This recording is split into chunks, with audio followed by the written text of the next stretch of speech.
Salam sepak bola, teman-teman netizen atau warganet yang saya hormati semuanya. Welcome back ke konten terbaru dari channel YouTube Triple B. Dan di konten terbaru hari ini, sudah jelas dan pasti, saya ingin memberikan analisa dari pertandingan Copa America tahun 2024. Pertandingan pembuka dari grup A, antara juara bertahan Argentina versus Kanada, yang berakhir untuk kemenangan Argentina dengan skor yang meyakinkan 2-0. Dengan hasil akhir ini, berarti Argentina membuka peluang untuk lolos ke babak selanjutnya, yakni ke babak perempat final.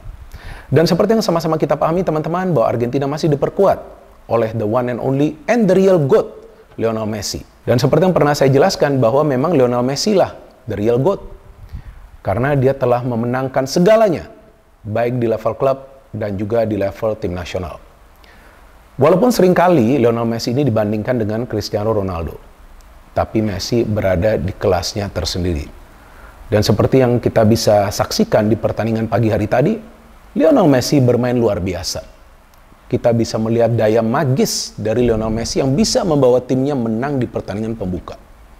Dan memang kita juga tahu bahwa Argentina secara materi pemain jauh lebih unggul ya daripada Kanada. Tapi kan first match itu selalu sulit, apalagi bagi sebuah tim yang merupakan juara bertahan. Karena tim lawan tentu punya motivasi lah untuk bisa membuat kejutan. Dan memang Kanada mainnya tidak buruk. Tapi kalau saya lihat para pemain Kanada hanya bermain mengandalkan kecepatan dan juga kekuatan fisiknya. Tapi intelijensianya itu yang tidak jalan. Artinya kecerdasan para pemain Kanada yang tidak bisa kita lihat di permainan pagi hari tadi. Sebaliknya para pemain Argentina memang tidak langsung panas. Mereka membutuhkan waktu ya untuk bisa menemukan irama permainan mereka. Maka itu pada saat saya siaran pertandingan ini kan, pagi hari tadi kan di Indosiar, saya juga menjelaskan bahwa Bang Messi menyala. Kenapa Bang Messi menyala? Karena di babak pertama tuh sepertinya dia hanya pemanasan. Tapi di babak kedua langsung dia on fire. Dan memang jelas terlihat Messi memang masih dibutuhkan timnas Argentina, walaupun tidak selalu bola itu diberikan kepada Messi, apalagi di babak pertama. Tapi pada saat bola itu lebih sering diberikan kepada Messi di babak kedua, baru kita lihat peluang dari Argentina jauh lebih banyak. Dan Lionel Scaloni ini kan pinternya adalah meminta para pemain dari Argentina untuk lebih lama menguasai bola. Jadi ya Argentina kalau tim yang lemah, mereka akan lebih lama menguasai bola ya. Karena kan gak gampang juga untuk membuka pertahanan dari tim-tim yang mengandalkan kecepatan, kemudian pressing ya, kekuatan fisiknya, dan juga counter attack. Mereka harus berhati-hati. Jadi para pemain Argentina, kalau kita saksikan di pertandingan pagi hari tadi, mereka coba untuk yang namanya mengontrol irama permainan. Jadi tempo permainan itu mereka atur. Jangan terlalu cepat, jangan juga terlalu lambat. Jadi harus berada di medium pace. Dan para pemain Argentina paham kapan mereka perlu menaikkan tempo, kapan mereka perlu menurunkan tempo. Itulah yang memusingkan para pemain Kanada. Walaupun para pemain Kanada bisa memberikan perlawanan dan menyulitkan para pemain Argentina untuk menciptakan peluang, tapi sebatas hanya di babak pertama. Babak kedua, para pemain Kanada apalagi setelah tertinggal berani keluar menyerang, tapi lini pertahanannya terekspos terus. Karena itulah yang diinginkan oleh para pemain Argentina. Karena dengan Kanada bermain terbuka, lebih banyak pemain yang terlibat dalam proses serangan mereka, maka counter attack dari Argentina jauh lebih mematikan. Karena buktinya kan gol kedua dari Argentina yang dicetak oleh Lautaro Martinez adalah melalui sebuah proses counter attack. Tapi yang lebih menarik lagi kan dari starting lineup Argentina. Karena kali ini Lionel Scaloni memilih Lisandro Martinez dan juga Romero di lini pertahanan yang memang bermain solid. Dan dua center back ini juga dibantu oleh gelandang-gelandang pekerja keras dari Argentina. Seperti Paredes dan juga McAllister serta De Paul. Jadi tiga gelandang pekerja dari Argentina ini juga kerap kali turun ke bawah untuk memproteksi lini pertahanan. Sehingga walaupun para pemain Kanada mengandalkan kecepatan mereka bisa masuk ke dalam kotak penalti, tapi kan tidak mudah bagi mereka untuk bisa memberikan umpan yang akurat agar bisa menciptakan peluang yang berbahaya alias peluang on target atau peluang emas lah. Sehingga para pemain Kanada itu bermain dengan tempo tinggi, tapi mereka tidak mampu untuk unlock, untuk membuka pertahanan dari Argentina. Karena di babak pertama itu hanya satu peluang dari Kanada yang berbahaya, jelang halftime. Dari Estecao, kalau nggak salah itu nama pemain mereka ya. Pemain bagus juga ini.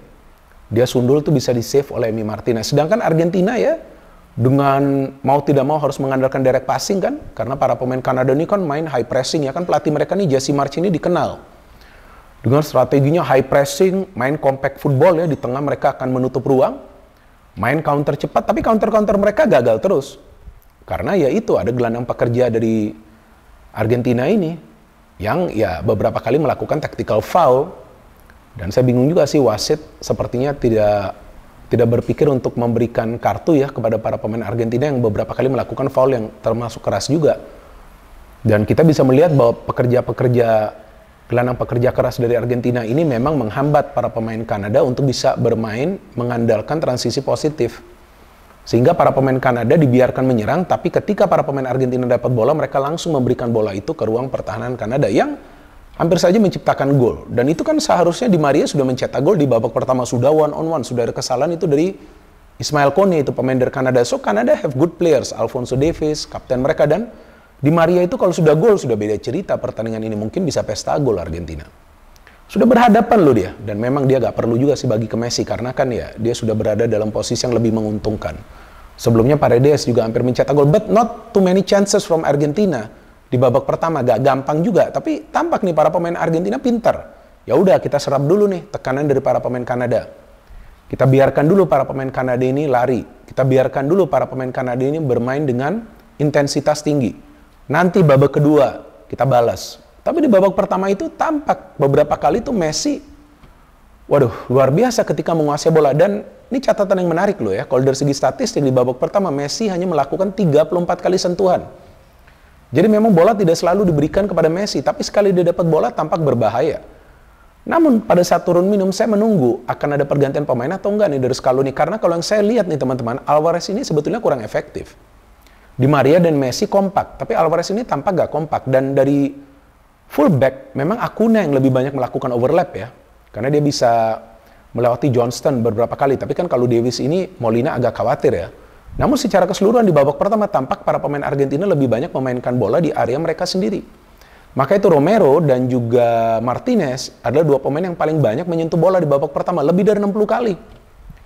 Jadi ini bukan pertandingan yang mudah bagi Argentina, walaupun akhirnya mereka bisa menang dengan skor 2-0. Nah, bagaimana caranya mereka bisa menang? Bagaimana caranya mereka bisa mencetak gol? 2 gol di babak kedua, karena di babak kedua Scaloni meminta para pemain main dengan tempo tinggi, naikkan garis pertahanan sedikit, ya, tidak terlalu jauh, naikkan sedikit saja. Nah, ketika para pemain Argentina menaikkan tempo, menaikkan garis pertahanan sedikit tinggi, dan bola lebih banyak diberikan kepada Messi, baru di sana klik permainan. Baru di sana permainan dari Argentina enak banget dinonton. Pokoknya Messi ini memang luar biasa lah teman-teman. Gak ada pemain seperti dia loh sekarang. Gak ada pemain seperti dia. Dan feeling saya dia bisa bermain sampai usianya 44 tahun. Karena dia kan mengandalkan visi. Dia tidak mengandalkan speed. Dia tidak mengandalkan kekuatan fisiknya. Bahkan Jose Mourinho pun pernah mengatakan bahwa sebetulnya tidak perlu memberikan instruksi kepada Messi. Dan gak perlu juga melatih dia secara keras. Dia tahu apa yang perlu dia lakukan. Nah, di babak kedua ini baru menggila Messi. Satu umpan kunci dia itu kan sangat berbahaya, masuk ke dalam kotak penalti. Saya kira McAllister sudah mencetak gol. Tapi ternyata dia sontek dikit itu bola ke Julian Alvarez. Di luar dugaan saya.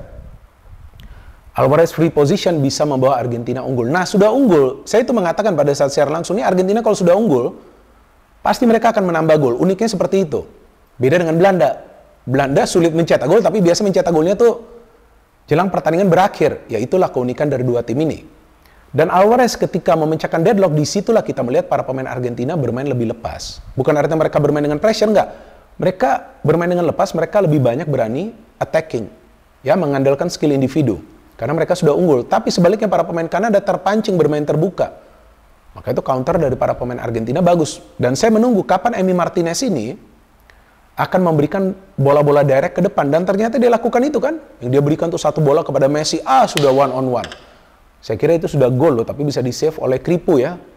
Penjaga gawang dari Kanada yang bagus juga, melakukan banyak save juga. Kalau bukan karena dia sudah jebol 4-5 gol ini Kanada kan.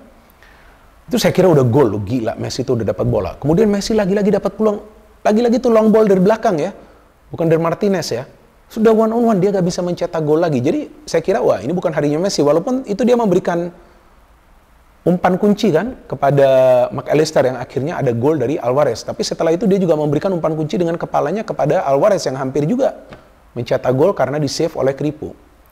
But then yang saya tunggu-tunggu, kapan nih Messi akan mencetak gol? Ya ternyata dia tidak mencetak gol, tapi setiap umpan yang diberikan ke dalam kotak penalti Kanada itu akurat. Gila banget pemain ini, gak ada obatnya. Udahlah Apotek gak usah buka, bangkrut nanti Apotek. Gila banget. Ini saya bukannya memuji setinggi langit Messi, oke lah lawannya Kanada. Tapi Messi ini kan punya level of konsistensi. Tapi counter-counter dari Argentina tuh sudah tampak berbahaya, dan ternyata dari proses counter itu cakep banget golnya kan.